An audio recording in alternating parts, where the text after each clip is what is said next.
ಇದೆ ಈ program concept ಏನು ಅಂತ ಹೇಳಿದ್ರೆ ರೋಬೋ ಅದೇ 5 ಟೈಮ್ಸು ಒರಿಜಿನಲ್ ಪೊಸಿಷನಿಂದ ಮತ್ತೆ ವರ್ಕ್ನ ಕಂಪ್ಲೀಟ್ ಮಾಡಿ ಮತ್ತೆ ಹೋಮ್ ಪೊಸಿಷನ್ಗೆ ಹೋಗಬೇಕು. ಫಸ್ಟ್ ನಾವೇನು ಮಾಡಬೇಕು ಅಂತ ಹೇಳಿದ್ರೆ ನೋಡಿ ಆಲ್ರೆಡಿ ಪ್ರೋಗ್ರಾಮ್ ರೆಡಿ ಇದೆ. ಇನ್ಫಾರ್ಮೇಷನ್ ಲಾಕ್ ಹೋಗಿ ಕಂಟ್ರೋಲ್ಗೆ ಹೋಗಿ ಫಸ್ಟ್ ಒನ್ ಏನು ಮಾಡಬೇಕು, ಲೇಬಲ್ ಅಂತ ಹೇಳಿದ್ರೆ ಇದೊಂದು ನೇಮು ಯಾವುದ್ರದ್ದು ನಾವು ಯಾವ ಪ್ರೋಗ್ರಾಮ್ನ ಮಾಡ್ತಾಯಿದ್ದೀವಿ ಆ ಪ್ರೋಗ್ರಾಮ್ನ ಲೇಬಲ್ನ ನೇಮು. ಸೊ ನಾನು ಇನ್ನಂತ ಕೊಡಿ ಸಿ ಅಂತ ಕೊಟ್ಟಿದ್ದೀನಿ.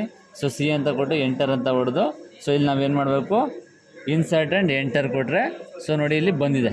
ನೆಕ್ಸ್ಟ್ ಏನು ಮಾಡಬೇಕು ಅಂತ ಹೇಳಿದ್ರೆ ಅರ್ಥಮೆಟಿಕ್ ಹೋಗಿ ಇಲ್ಲಿ ಇಂಟೆನ್ಸರ್ನ ಕೊಡಬೇಕು. ಇಂಟೆನ್ಸರ್ ಅಂತ ಹೇಳಿದ್ರೆ ಇದು ಇಂಟೆನ್ಸರು, ಇದು ಫೈಲ್ ನಂಬರು. ಸೊ ಇಲ್ಲಿ ನಾವು ಚೇಂಜ್ ಮಾಡೋದು. ಮೀನ್ಸ್ ಇಂಟೆನ್ಸರ್. ನಾವು ಫಾರ್ ಎಕ್ಸಾಂಪಲ್ ಎಷ್ಟು ಸಲ ಕೊಡ್ತಾಯಿದ್ದೀವಿ, 5 ಸಲ ಅದು ಹೋಗಬೇಕು ಅಂತ ಕೊಡ್ತಾಯಿದ್ದೀವಿ. ಸೊ 5 ಸಲ ಬಂದು ಹೋಗಬೇಕು ಅಂತ ಸ್ಟಾರ್ಟಿಂಗ್ ಸೈಕಲ್ಸು. ಓಕೆ, ಎಂಟರ್ ಆಯಿತು. ಈಗ ಇನ್ಸರ್ಟ್ ಆ್ಯಂಡ್ ಎಂಟರು. ಸೊ ಇಲ್ಲಿಗೆ ನಾವೇನಾಯಿತು, ಫೈಲ್ನೇ ಲೇಬಲ್ನ ಕೊಟ್ವಿ, ಇಂಟೆನ್ಸರ್ನ ಕೊಟ್ವಿ. ಸೊ ನೆಕ್ಸ್ಟ್ ಇಂಟೆನ್ಸರ್ನ ಲಾಕ್ ಮಾಡಿ ಕಂಪ್ಲೀಟ್ ಪ್ರೋಗ್ರಾಮ್ ರೆಡಿ ಇದೆ. ಸೊ ಇಲ್ಲೇನು ಮಾಡಬೇಕು ಅಂದರೆ ಪ್ರೋಗ್ರಾಮ್ ನಂಬರ್ 8ಗೆ ಹೋಗಿ ಮತ್ತೆ ಇನ್ಸರ್ಟ್ನ ಕೊಟ್ಟು ನಾನೇನು ಮಾಡಿದೆ, ಇಲ್ಲಿ ಕಂಟ್ರೋಲ್ಗೆ ಹೋಗಿ ಇಫ್ ದೆನ್ ಅಂತ ಇದೆಯಲ್ಲ, ಇಫ್ ದೆನ್ಗೆ ಹೋಗಿ ನಾವೇನು ಮಾಡಬೇಕು. ಸೊ ಇಲ್ಲಿ ಇಫ್ ದೆನ್ನಲ್ಲಿ ಇಂಟೆನ್ಸರು ಕಾಲಮ್ ನಂಬರ್ 6 ಓಕೆ. ಎಷ್ಟು ಸಲ ಕೊಡ್ತಾಯಿದ್ದೀವಿ, 5 ಸಲ ಕೊಡ್ತಾಯಿದ್ದೀವಿ. ಓಕೆ, ಕರೆಕ್ಟ್ ಇದೆ. ಸೊ ನಾವೇನು ಮಾಡಬೇಕು, ನೆಕ್ಸ್ಟ್ ಇದನ್ನು ಇನ್ಸರ್ಟ್ ಆ್ಯಂಡ್ ಎಂಟರ್ನ ಮಾಡ್ತೀವಿ ಅಂತ ಹೇಳಿದ್ರೆ ಇಫ್ ಬಂತು.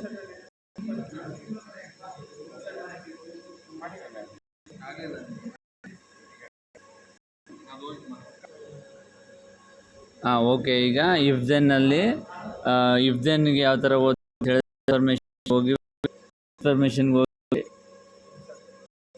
ಅರ್ಥಮೆಟಿಕ್ ಹೋಗಿ ಇಲ್ಲಿ ನಾವೇನು ಮಾಡಿದ್ವಿ, ಕಂಟ್ರೋಲ್ ಹೋಗಿ ಇಫ್ ದೆನ್ ಸೆಲೆಕ್ಟ್ ಮಾಡಿ ಇಫ್ ದೆನ್ನಲ್ಲಿ ಸೊ ನಾವು ಫೈಲ್ ನಂಬರ್ 5 ಎಷ್ಟು ಸಲ ಮೂಮೆಂಟ್ ಆಗಬೇಕು, ಮೂಮೆಂಟು. ದೆನ್ ಓಕೆ, ಇದನ್ನು ನಾವೇನು ಮಾಡಿದ್ವಿ, ಇನ್ಸರ್ಟ್ ಎಂಟರ್ನ ಕೊಟ್ವಿ. ಇನ್ಸರ್ಟ್ ಆ್ಯಂಡ್ ಎಂಟರ್ನ ಕೊಟ್ವಿ.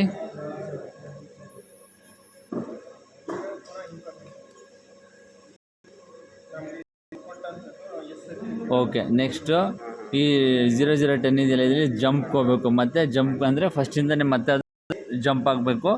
ಸೊ ಇನ್ಸರ್ಟ್ಗೆ ಹೋದ್ವಿ, ಕಂಟ್ರೋಲ್ಗೆ ಹೋದ್ವಿ, ಜಂಪ್ಗೆ ಹೋದ್ವಿ. ಜಂಪಲ್ಲಿ ಫೈಲ್ ನಂಬರ್ ಸಿ ಅಂತ ಕೊಟ್ಟಿದ್ವಿ. ಸೊ ಹೋಗ್ತು, ಇನ್ಸರ್ಟ್ ಆ್ಯಂಡ್ ಎಂಟರ್ನ ಕೊಟ್ಟರೆ ಸೊ ಅಲ್ಲಿಗೆ ಪ್ರೋಸೆಸ್ಸು ಮುಗಿದಿದೆ. ಇದನ್ನು ನಾವೇನು ಮಾಡ್ತಾಯಿದ್ದೀವಿ ಅಂತ ಹೇಳಿದ್ರೆ ಈಗ ಟೀಚ್ ಮೋಡಲ್ಲಿ ಆಯಿತು. ಈಗ ಪ್ಲೇ ಮೋಡ್ಗೆ ಹೋಗ್ತಾಯಿದ್ದೀವಿ. ಪ್ಲೇ ಮೋಡ್ಗೆ ಹೋಗಿ